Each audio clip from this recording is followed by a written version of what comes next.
자, 첫 번째, 이제 시장 진입 전략입니다. 늘 얘기했지만, 이제 어떤 프레임워크로 이제 분석을 하게 되면, 어떤 우리가 논리 있게 보이기도 하고요. 그 다음에 어떤 빠짐없이 정리할 수 있고, 그 다음에 신뢰성도 확보할 수 있죠. 이런 분석 프레임의 신뢰를 이제 우리가 이제 같이 활용하는 거죠. 그래서 시장 진입 전략의 대표적인 이제 전략 프레임은 STP 전략이 라고 하기도 하고 STP 분석이라고 하기도 합니다. 그래서 이걸 가지고 제시하면 큰 무리가 없을 겁니다. 그래서 STP 전략 중심으로 살펴보면 말 그대로 이제 잘 이제 정리된 이제 전략의 프레임에 맞게끔 분석을 이제 정리를 해보겠습니다. 자, SP는 시장 세분화, 그 다음에 어떤 표적 시장 설정, 포지셔닝 이렇게 세 가지로 구분될 수가 있어요. 그래서 세그멘테이션, 타겟팅, 포지셔닝 이렇게 분류가 되는데, 자, 시장 세분화는 어떤 거냐면 어떤 우리가 이제 속한 제품군, 서비스군에서 어떠한 제품들이 있는지 이런 것들을 시장들이 이제 구분되는지 이것들을 도출하는 데 있어요. 그래서 우리의 제품을 구매할 고객, 진정한 타겟 고객을 특성별로 분류한다 라고 생각하시면 될 것 같아요. 그리고 표적 시장은 자, 앞서 분석한 거를 우리가 목표 시장, 타겟 시장으로 이제 구분해 내야 되겠죠. 그래서 진정한 우리의 고객을 정의하는 과정이다 라고 보시면 될 것 같고, 우리가 집중해야 할 주 고객, 타겟 고객을 결정하는 것이 표적 시장 설정입니다. 자, 포지셔닝은 자, 이러한 주 고객을 설정했다면 고객에게 우리의 제품이라든가 기업 이미지를 어떻게 심어줄 것이냐 라는 것이 이제 포지셔닝이에요. 그래서 어떤 이미지로 고객에 접근해야 하는지를 결정하는 것입니다. 자, 좀 이렇게 어렵지만 사례를 통해 보시면 좀 더 이해하시기 수월하실 겁니다. SB 전략은 크게 이제 네 단계로 구분할 수가 있어요. 보면은 세그멘테이션의 단계에서 시장 세분화를 하죠. 그렇게 해서 이제 우리가 산업 구조 앞서 살펴봤죠. 산업 구조 중에 이렇게 동력 장치가 있다라고 하면 여기 세부 시장을 이제 쪼개 보는 겁니다.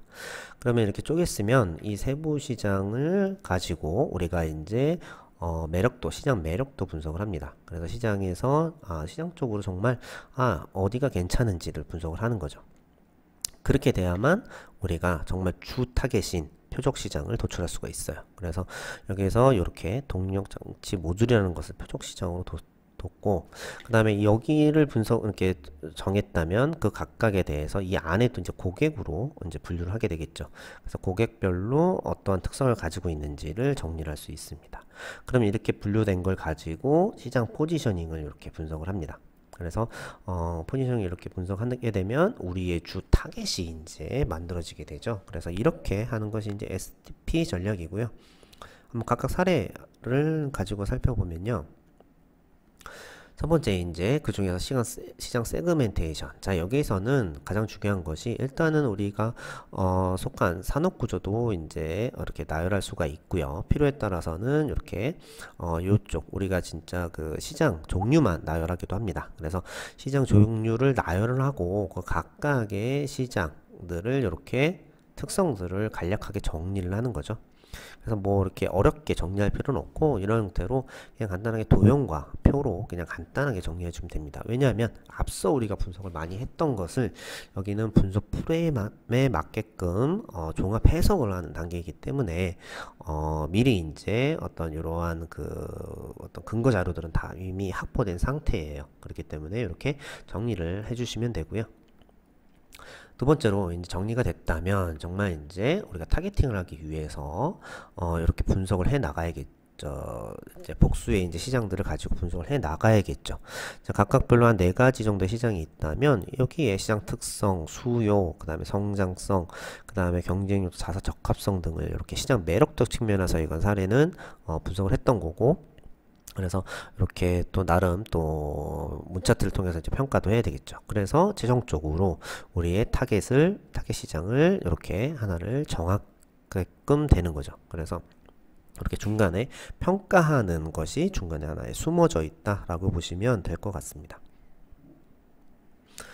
자, 그리고 이제 평가 기준을 한번 살펴보면 크게 이제 시장 요인, 경쟁 요인, 자사 적합 요인 이렇게 세 가지로 볼 수 있어요. 그래서 시장 요인은 대부분 시장 규모, 자, 시장 크기죠.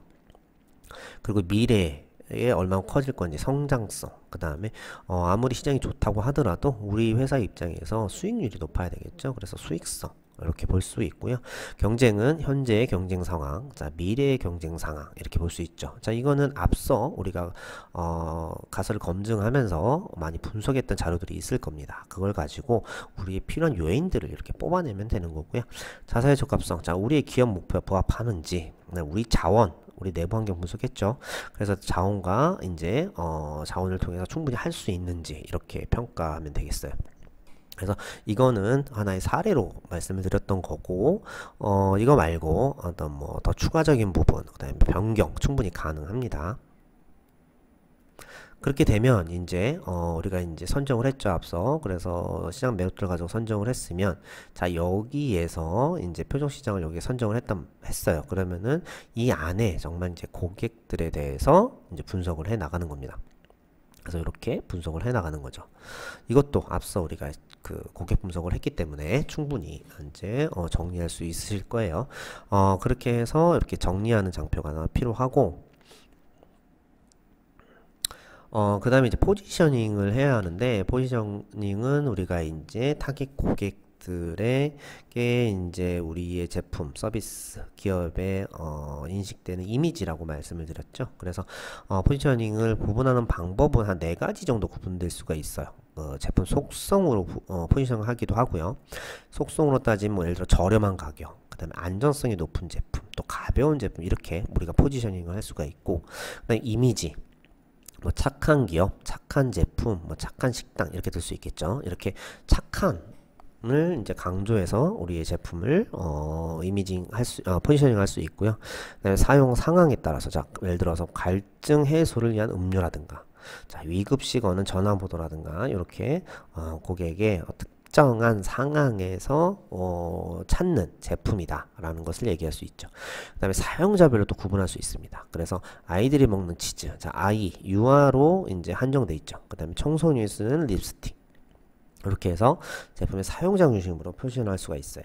자, 포지셔닝은 또 하나의 뭐 사례를 들면, 자, 이거는 라면의 사례예요. 그래서 가격과 매운맛, 순한맛 이렇게 맛으로 좀 비교를 했는데, 자, 여러가지 이제 제품들이 있죠. 제품들이 있는 상태에서 우리가 순한맛을 좀 더 강조하고 대신 가격은 조금 높은 가격으로 우리가 라면을 만들겠다라고 하면 A라면처럼 포지션할 수도 있고요.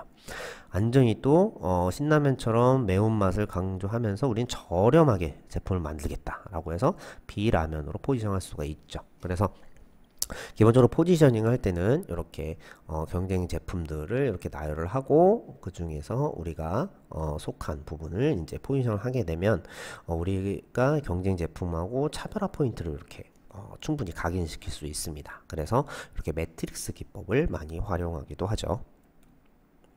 그래서 매트릭스 기법을 활용해서 시장 포지셔닝 그 페이퍼를 작성한 사례를 보면요. 우선 이제 이렇게 시장 성장성과 어떤 제품의 어떤 영역으로 한번 구분을 해봤어요.